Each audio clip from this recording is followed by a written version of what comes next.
ನಮಸ್ಕಾರ ಸ್ನೇಹಿತರೆ, ಪ್ರವೀಣ್ಸ್ ಕಿಚನ್ಗೆ ಮತ್ತೊಮ್ಮೆ ಸ್ವಾಗತ.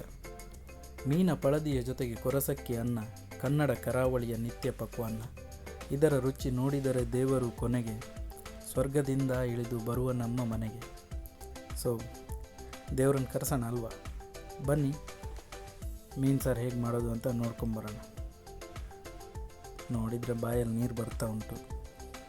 ಬೈಗೆ ಮೀನು ಸಾರು, ಬಂಗಡೆ ಮೀನು ಫ್ರೈ, ಕೊಚ್ಚಕ್ಕಿ ಅನ್ನ. ಬನ್ನಿ ಬೈಗೆ ಮೀನು ಸಾರು ಮಾಡೋದು ಹೇಗೆ ಅಂತ ನೋಡ್ಕೊಂಡು ಬರೋಣ. ಒಂದು 8-10 ಮೀನು ಕಟ್ ಮಾಡಿ ಕ್ಲೀನ್ ಮಾಡಿ ಉಪ್ಪು ಹಾಕಿಟ್ಕೊಂಡಿರುವಂಥದ್ದು, ಚಿಕ್ಕದಾಗಿ ಹೆಚ್ಕೊಂಡಿರುವಂಥ ಈರುಳ್ಳಿ, ಹುಣಸೆ ಹಣ್ಣು, ಉಪ್ಪು, ಅರಿಶಿನ ಪುಡಿ, ಒಣಮೆಣಸು, ಕೊತ್ತಂಬರಿ, ಜೀರಿಗೆ, ಮೆಂತ್ಯ, ಓಂಕಾಳು, ಟೊಮ್ಯಾಟೊ, ಹಸಿಮೆಣಸು, ಬೆಳ್ಳುಳ್ಳಿ, ಈರುಳ್ಳಿ ಮಸಾಲಕ್ಕೆ, ಕಾಯಿ ತುರಿ, ಶುಂಠಿ, ಕೊಬ್ಬರಿ ಎಣ್ಣೆ, ಇವಿಷ್ಟು ಐಟಮ್ ಬೇಕು. ಈಗ ಸ್ಟಾರ್ಟ್ ಮಾಡೋಣ. ಮೊದಲಿಗೆ ಒಂದು ತವಾನ ಬಿಸಿಗೆ ಇಟ್ಕೊಂಡು ಒಂದು 3-4 ಸ್ಪೂನು ಕೊಬ್ಬರಿ ಎಣ್ಣೆನ ಹಾಕೋಬೇಕು.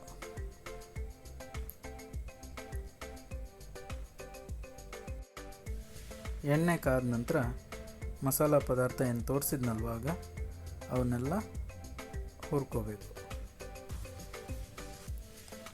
ಚೆನ್ನಾಗಿ ಫ್ರೈ ಮಾಡ್ಕೋಬೇಕು. ಎಷ್ಟು ನೀಟಾಗಿ ಫ್ರೈ ಆಗುತ್ತೋ ಅಷ್ಟು ನೀಟಾಗಿ ಮಸಾಲೆ ಬರುತ್ತೆ. ಈಗ ಚೆನ್ನಾಗಿ ಫ್ರೈ ಆಗಿದೆ. ಇದನ್ನು ಒಂದು ಮಿಕ್ಸಿ ಜಾರಿಗೆ ಹಾಕ್ಕೊಳ್ಳೋಣ. ಸ್ವಲ್ಪ ತಣ್ಣದ ಮೇಲೆ ಹಾಕ್ಕೊಳ್ಳಿ.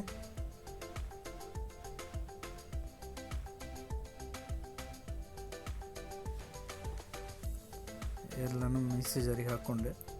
ಈಗ ಕಾಯಿ ತುರಿ ಹಾಕೊಳ್ಳೋಣ.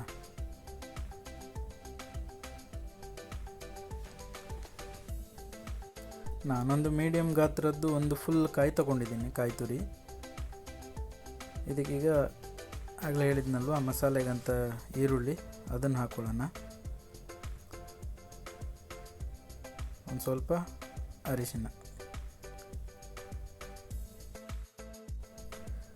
ಮತ್ತು ಹುಣಸೆ ಹಣ್ಣು ಹಾಕೋಬೇಕು. ಹುಣಸೆ ಹಣ್ಣು ನೀವು ಡೈರೆಕ್ಟ್ ಕೂಡ ಹಾಕೋಬೋದು, ಇಲ್ಲಾಂದರೆ ಹುಣಸೆ ಹಣ್ಣು ನೀರು ಮಾಡಿಟ್ಕೊಂಡು ಕೊನೆಯಲ್ಲಿ ಕೂಡ ಹಾಕೋಬೋದು. ನಾನು ಡೈರೆಕ್ಟ್ ಮಸಾಲಕ್ಕೆ ಹಾಕ್ಕೊತಾ ಇದ್ದೀನಿ. ಮತ್ತು ನೋಡಿ, ನಿಮಗೆ ಬೇಕಾದಷ್ಟು ನೀರನ್ನು ಹಾಕ್ಕೊಂಡು ಇದನ್ನು ಚೆನ್ನಾಗಿ ರುಬ್ಕೋಬೇಕು. ಆದಷ್ಟು ಕಲ್ಲಲ್ಲಿ ರುಬ್ಕೊಂಡ್ರೆ ಇದ್ರ ಟೇಸ್ಟ್ ತುಂಬ ಚೆನ್ನಾಗಿ ಬರುತ್ತೆ. ಈಗ ಸದ್ಯಕ್ಕೆ ನಮ್ಮ ಹತ್ರ ಫೆಸಿಲಿಟಿ ಇಲ್ಲ, ಸೊ ಹಾಗಾಗಿ ಮಿಕ್ಸಿಯಲ್ಲೇ ರುಬ್ಕೋಬೇಕು. ಎಷ್ಟು ನುಣ್ಣಗೆ ಆಗುತ್ತೆ ಅಷ್ಟು ನುಣ್ಣಗೆ ರುಬ್ಕೊಂಡ್ರೆ ತುಂಬ ಚೆನ್ನಾಗಿರುತ್ತೆ. ಈಗ ರುಬ್ಕೊತಾ ಇದ್ದೀನಿ. ಮಧ್ಯೆ ಮಧ್ಯೆ ನೋಡ್ಕೊತ ನೀರು ಬೇಕಾದರೆ ನೀರು ಆ್ಯಡ್ ಮಾಡ್ಕೊಳ್ಳಿ, ಆಯಿತಾ? ಈಗ ನನ್ನ ಮಸಾಲೆ ರೆಡಿ ಇದೆ. ಮಣ್ಣಿನ ಮಡಕೆನ ಬಿಸಿಗೆ ಇಟ್ಟಿದ್ದೀನಿ. ಡೈರೆಕ್ಟ್ ಮಸಾಲೆನೇ ಹಾಕಿಬಿಡಿ. ಇಲ್ಲಿ ಯಾವುದೇ ಆಯಿಲ್ ಕೂಡ ಏನು ಯೂಸ್ ಮಾಡಬೇಕಂತಿಲ್ಲ. ಮಸಾಲನೇ ಡೈರೆಕ್ಟ್ ಹಾಕಿಬಿಟ್ರೆ ಆಯಿತು. ಈಗ ಅದೇ ಮಸಾಲ ಇದ್ದ ಪಾತ್ರೆ ಸ್ವಲ್ಪ ತೊಳೆದ್ಬಿಟ್ಟು ಅದೇ ನೀರನ್ನು ಹಾಕಿ ಸ್ವಲ್ಪ ತೆಳ್ಳಗಾಗಲಿ. ಅದು ಕುದೀತಾ ಆ ಕನ್ಸಿಸ್ಟೆನ್ಸಿಗೆ ಬರುತ್ತೆ, ದಪ್ಪ ಆಗುತ್ತೆ. ಇದಕ್ಕೇ ಹೆಚ್ಚಿಟ್ಕೊಂಡಿರುವಂಥ ಈರುಳ್ಳಿ, ಹಸಿಮೆಣಸು,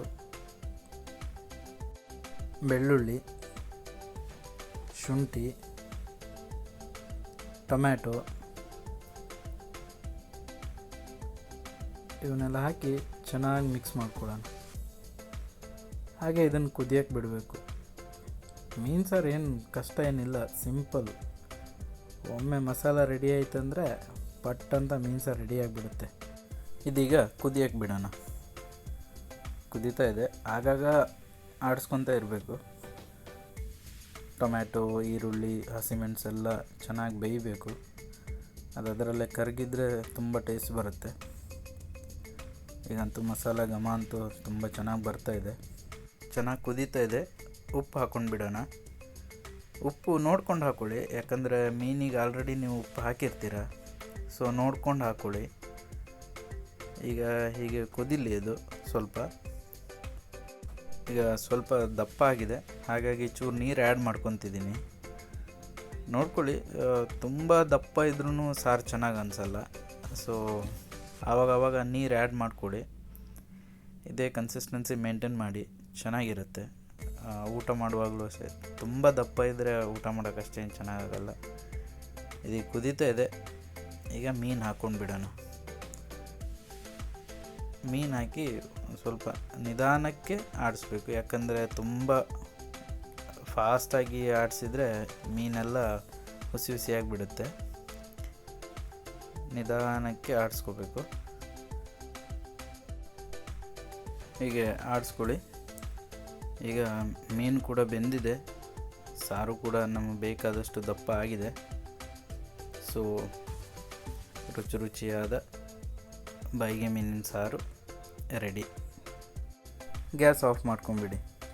ಬೇಕಿದ್ದರೆ ನೀವು ಕೊತ್ತಂಬರಿ ಸೊಪ್ಪು ಕೂಡ ಯೂಸ್ ಮಾಡ್ಬೋದು, ಇಲ್ಲದಿದ್ದರೆ ಪರವಾಗಿಲ್ಲ.